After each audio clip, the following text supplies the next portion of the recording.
The lights are on and MotoGP is home at the Losail International Circuit in Qatar as we get the title chase underway in 2022. Crucial Q2 slots are up for grabs in our first night session of the weekend coming up as it's time for MotoGP.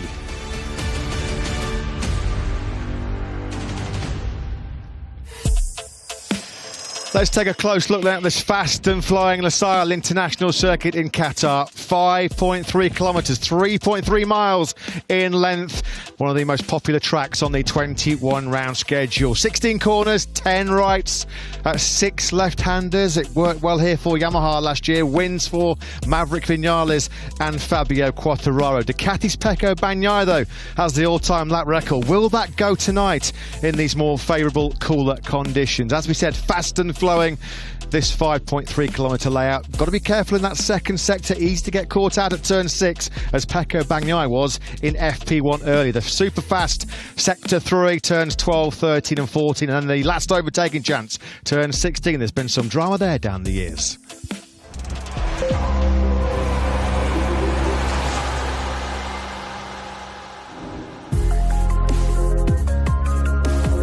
Hello, good evening and welcome back to the Losail International Circuit in Qatar. This is what it's all about, ladies and gentlemen. The lights are on and we are ready for what looks like being a mouth-watering second free practice session here for MotoGP. Cooler conditions, more grip, a cleaner track surface.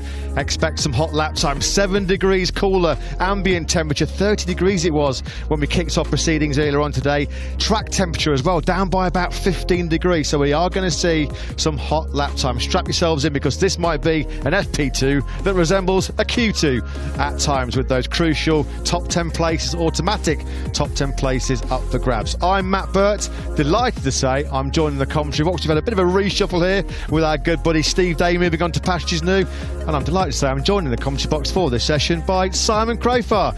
Welcome, buddy. Thank you. You know, this feels like going out for FP1, you know. It's been 2 years since I've been in the box with you guys. Well, and it's great to have you back, mate. Of course, we know that you're going to bring all your expertise, your insight and knowledge into the commentary box, not just this weekend, but throughout the course of the season. Something to look forward to for you guys back at home. Now then, Brad Binder this morning on the Red Bull Factory Racing KTM. He set the pace, a 1:54.851, set on a new medium tyre in the last 5 minutes of that session. He led the way, though, from Taki Nakagami. Alex Rins was third. He was the only man out on a soft rear tyre. Pol Espargaro was fourth, ahead of Marc Marquez, Franco Morbidelli, Joan Mir, Aleix Espargaro, Alex Marquez and Miguel Oliveira. 4 Hondas inside the top 10. That bodes well for the Japanese factory. Fabio Quartararo, our reigning world champion, was 11th ahead of Jorge Martin. Pecco Bagnaia, drama for him in that opening session. He was a faller at turn 6 and was down in 18th place, ahead of a crop of rookies. Remy Gardner 19th, Luca Marini was 20th, and there was Raul Fernandez, Fabio Di Gianantonio, who also took a tumble on the Gresini Ducati, Darren Binder and Marco Bezzecchi. But with these much cooler conditions, the track cleaned up and some nice grip down on the track, Simon, we're expecting the lap times to improve dramatically. I was checking actually, in between FP1 and FP2 at both races last year, there was a huge improvement in lap times by about 2 or 3 seconds. We are for sure going to see some of these Michelin soft tyres in the last 20 minutes because this is effectively a shootout. The hotter condition in FP3 means that tonight's times surely are going to stick. So the pace is going to up dramatically tonight. I think you've summed it up pretty much perfectly. FP3, because it's in the afternoon heat, the tyres just don't, there's no getting around it, they just don't grip the same. The higher the track temperature gets, the bike doesn't change direction or drive off the corner as well, and so you can't keep the lap time going as well as you should be able to in the cool temperatures tonight. I think this is the FP3 session of the usual event, and I think there's going to be 2 ways that they're going to attack it. You know, there's guys like possibly this man on the screen right now and a few others that I think, are going to throw tyres at it to get there, you know, to try and secure a Q2. But there's guys like, the two that leap out to me is Mir and Marquez that are going to, I believe, do some work like they always do for tomorrow's race before they go and time attack, because they know they're more confident to get through to Q2. Yeah, it'll be interesting to see how the strategies unfold in this session. Of course, there will be fireworks in those last 20 minutes before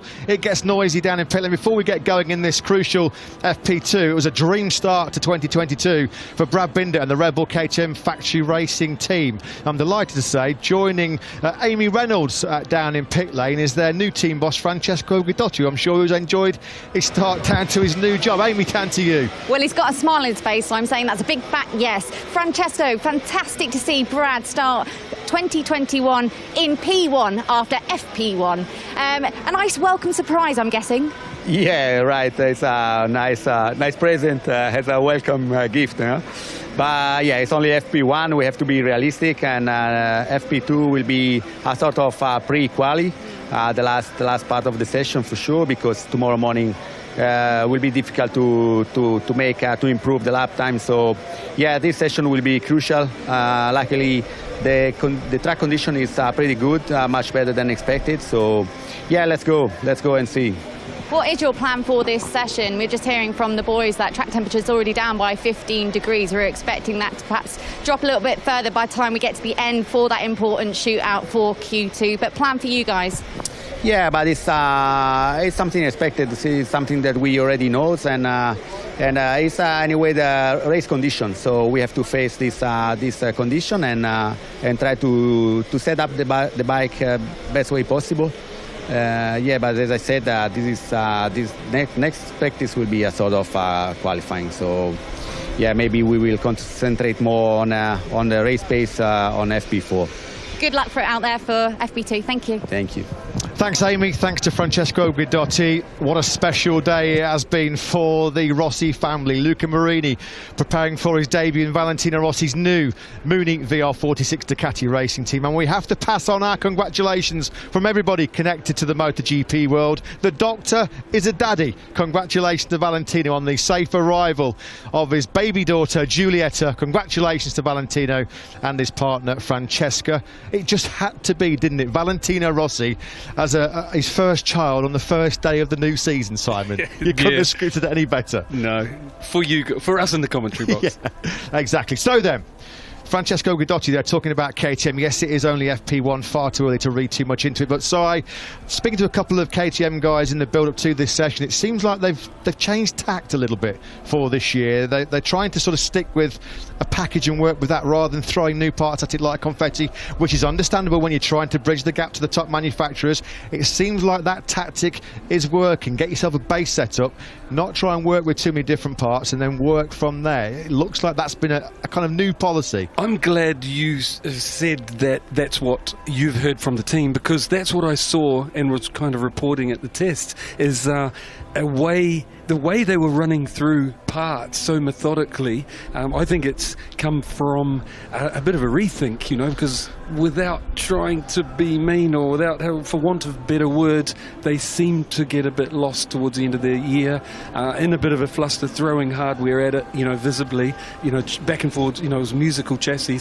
And now it seems like the opposite. They're really methodically working through, getting the data, knowing exactly what does what, right through the test, so they know during a race weekend, if they have a problem, they know what part kind of does that, you know, fixes that, and as you said, get a good base setting, which they didn't have because they were bouncing around at the end of last year. Yeah, apparently Brad Binder's been on the same spec chassis right from the get-go in Sepang until what he's running now, and there's just been that little bit of stability around. He's not going out on a completely different motorcycle every session, where, as Simon just brilliantly said, you can get a bit lost, you end up chasing your tail. So then here we go, FP2 getting underway here under the night lights, the spectacular floodlights that have lit up this Losail International Circuit since 2008. There is Brad Binder then, who was the quickest man on track earlier on today in the daylight conditions. This is going to be fascinating. As Simon said, probably 25 minutes, 30 minutes to work on your race setup. Of course, we're at 6 p.m. local time here